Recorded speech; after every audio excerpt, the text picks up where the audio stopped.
Welcome to Guide Guru. We hope this video helps. You begin by powering off and unplugging. This prevents shorts and lets the system rest. Once done, place the MacBook on a soft mat and ground yourself with an ESD strap. Use the correct driver, pentalobe on newer MacBooks, Phillips on older models, and remove the bottom screws in a consistent pattern. You'll feel different screw lengths. Keep them organized in separate trays or labeled tape.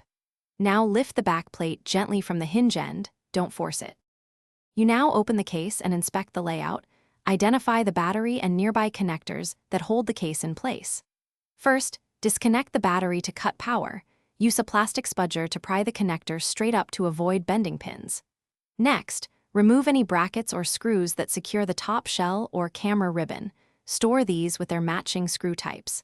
Take photos as you go for reassembly reference, and keep ribbons oriented the same way they were mounted. You're at the final stage.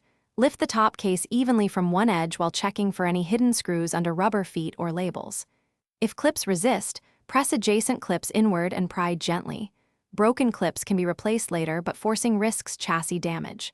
Once removed, inspect flex cables and connectors before doing repairs.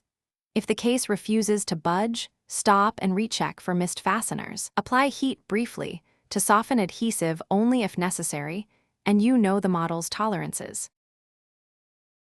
Thanks for watching. Consider subscribing if we helped you today.